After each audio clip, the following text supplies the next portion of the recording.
How are you doing, guys? ZDEyE here. I wanted to talk about regarding Cyberpunk 2077. Man, oh man, it's been a while since I've last talked about it, and one of my most anticipated games coming in April. So it's regarding of its multiplayer already confirmed and announced mode that will be happening. If you guys did not know, there's actually the multiplayer component for the Cyberpunk will be coming out far later down the line after when the single player does release in April. So obviously it's not going to be coming out on day one, but that's also talking a little bit about it, that the development actually is very recently only has begun. Well, that does not necessarily mean that we actually just need to wait a month or two and then we're going to get our hands on multiplayer. No, it might even take longer than that after the release of the game. And also the development and how many developers are working on a multiplayer specifically is far fewer than the single player of the Cyberpunk, just so you know. And that's also actually been talked a little bit about since the questions and answers have been answered regarding of the development of the next generation of consoles for this game and the multiplayer as well, and perhaps just a little bit of VR on top of that. Now, it's been clarified by, and I quote, of course, we do have insight on what's around the corner and what's happening with the PlayStation and Xbox. We're watching it closely, and one may probably assume that at some point we're going to do something with the next gen. However, we cannot really be very specific about what that might be, when exactly that might be. I will only safely assume that it's not going to be around the launch time frame of those consoles. Our games were always ahead of the technology. They always play best on a strong PC, so in many areas we're ready or almost ready for stronger specs. From a technical perspective, it seems to be doable. Now, just talking a little bit about that as well, since obviously generating these pre-orders for the game is getting fantastic as well, and obviously there's going to be a giant fan reception for this game, especially when it does come out. A lot of people predict, well, and I'm one of them, predicting that this game may in fact be not a great or fantastic game, but in fact a masterpiece.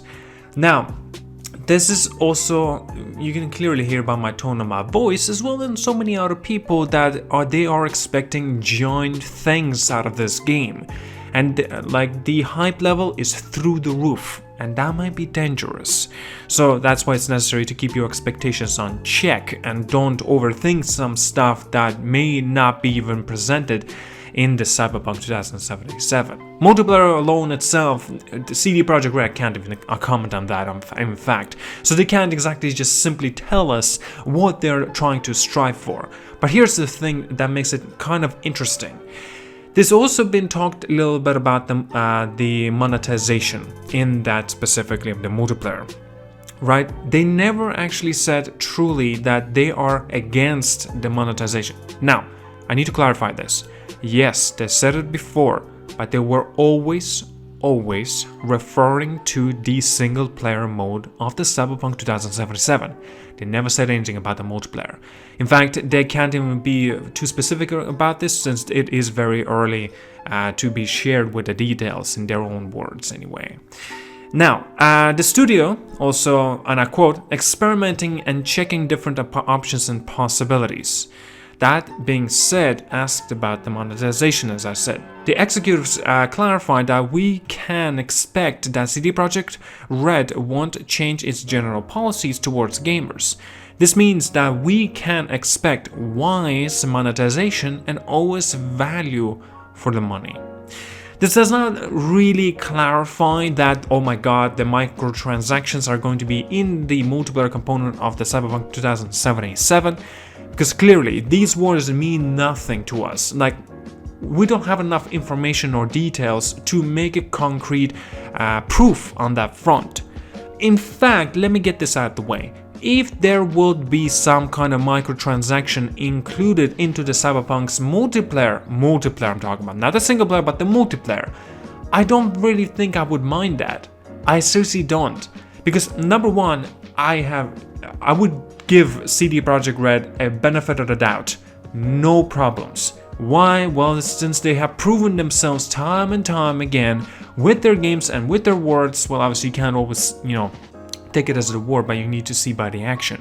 And they proved it with that as well, with Witcher 3, and as such, they never even implied any of these monetizations means, right? Any of these microtransactions, even if they could have, and they had every opportunity to do so, but they proved to themselves and to us that they're not willing to do that as long as it, has their own reputation high up.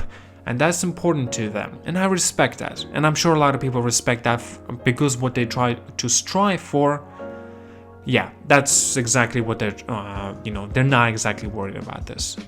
Now, they also talked a little bit about the VR component. I'll just mention this and then I'll give my initial thoughts as well, guys. It's whether that they're worried that the Half-Life Alyx, if you guys know it, could pull some gamers away from the Cyberpunk 2077, and CD Projekt Red could release some of its games on virtual reality platforms. We hear that VR remains a niche market, right? Alyx, a Half-Life game anyway, the VR version, is probably a big effort from Valve, sorry for the pronunciation, to expand the niche, which is defined as a very, very, very, I could have had to a few very serious but small type of opportunity for it to be something of a giant take it could have been. Now, we know the Half-Life and how big it really was back in its prime, back in its days, like for Half-Life 1 and 2, and everybody would love to see Half-Life 3. Now, as the VR and how it goes has been mentioned, it's a niche market that is concentrated, and I personally don't think that they should be worried. I don't think they should be worried at all. Even if it has a title of Half-Life game and some implementations from the older Half-Life games in the VR version of this newer game, I don't know, does that really necessarily mean that we're getting finally a next continuation of a Half-Life? That's not what people wanted, in fact. What people wanted was the continuation, more like a sequel, more like Half-Life 3. That's what I think people wanted. Now, if Half-Life 3 was coming out in 2020, perhaps earlier than Cyberpunk could come out, or maybe in a similar date or similar month, now that could be a little bit worrisome. I seriously do believe that. Even for Cyberpunk, how great they've been going about. Even for CD Projekt Red's Cyberpunk. Seriously. If Half-Life 3 would have been confirmed, and instead of Alyx or the VR, but true continuation, true sequel more or less, now that would be worrisome. I personally think so, because there's so many people just simply loved Half-Life games. And they still play till this day. They mod the hell out of the game. And I hear as well a lot about modders and such, like very small amount of people are making continuation of the Half-Life. It's not exactly like Half-Life 3, but they are trying to do like story modes and stuff like that and adventures, right? Now that's actually very interesting. Personally, in my opinion, I think a competition is always a necessity. Look at the Xbox, look at the PlayStation, they are the competitions between each other. And that's why they strive to do something better for the community, well, to be on the high line, if that makes sense, right? But if there isn't any competition, for example, YouTube, what other social media platform that lets you upload and has a joint community in? There is none, just YouTube alone. Now I get there are plenty of other options, but the substantial difference is substantial, is joint. So YouTube does not really have a competition, and look how it ends up the YouTube being. And after years and years and years, they still screw over the community and the content creators, I should say. And now with their COPPA thing, whatever they call it, it's just, if you're under 13, you need to clarify for your videos in your channel if your videos are friendly for the kids. And if it is, then you're gonna be big problems. If it's not, well, then maybe better. You see, like these stupid things, it's just not necessary at all.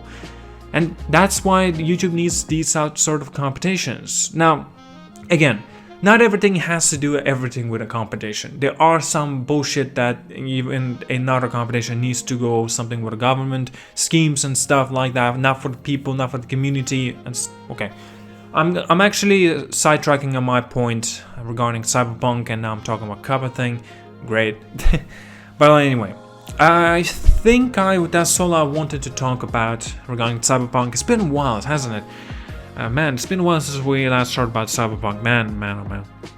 Well, I can definitely tell you this much, that starting at the beginning of 2020, it's going to be a lot of concentration on marketing-wise for the Cyberpunk. And that's going to be exciting. Very, very exciting. Alright, well then, thank you so much for watching. Like and subscribe. I'll see you guys all later, and yeah.